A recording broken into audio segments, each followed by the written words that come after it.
মৌসুমের শুরুতেই ইলিশের জোয়ার, ডায়মন্ড হারবারে পৌঁছল 100 টনের বেশি রূপলি শস্য। নিজস্ব সংবাদদাতা, ডায়মন্ড হারবার।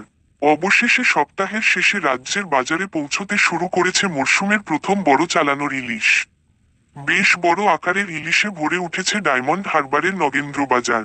প্রায় 100 টনেরও বেশি ইলিশ বাজারে আসায় খুশির হাওয়া মৎস্যজীবী মহল থেকে শুরু করে ইলিশ প্রেমীদের মধ্যেও। এই বিপুল পরিমাণ ইলিশ ডায়মন্ড হারবার নগেন্দ্র বাজারের মাধ্যমে রাজ্যের বিভিন্ন জেলায় সরবরাহ করা হবে। মরশুমের শুরু থেকেই জালে ভালো পরিমাণে ইলিশ ধরা পড়ায় আশাবাদী মৎস্যজীবীরা। মৎস্যজীবী সংগঠনের পক্ষ থেকে অলোক হালদার জানান, জালে যথেষ্ট পরিমাণে ইলিশ উঠছে।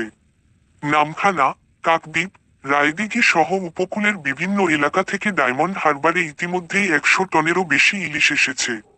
মরশুমের শুরুতেই এমন ফলনে আমরা যথেষ্ট আশাবাদী। মৎস্যজীবীদের দাবি, এত অল্প সময়ের মধ্যে যে পরিমাণ ইলিশ ধরা পড়েছে, তা আগামী দিনে আরও ভালো ফলনের ইঙ্গিত দিচ্ছে।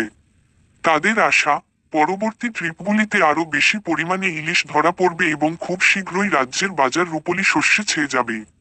ইলিশের এই প্রাচুর্যে যেমন খুশি ব্যবসায়ীরা, তেমনি উৎসাহিত ক্রেতারাও। ফলে মরশুমের শুরুতেই ইলিশকে ঘিরে বাজারে তৈরি হয়েছে উৎসবের আবহ।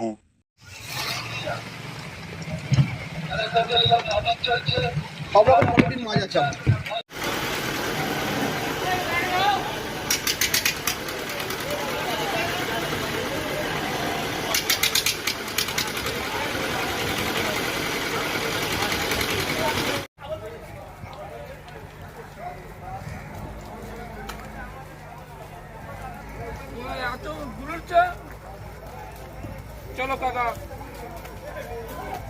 ओबरे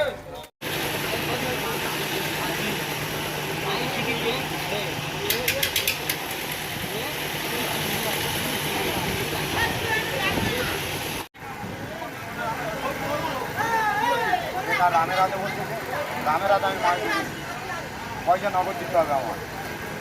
আমরা জানি তুমি তো বড়ি লাগিয়ে বলছো আমাদের।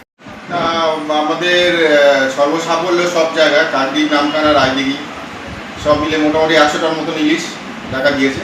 এটা নতুন জলের ইলিশ। যদি এরকম ইলিশটা হতে থাকে আমরা খুব উপকৃত হব।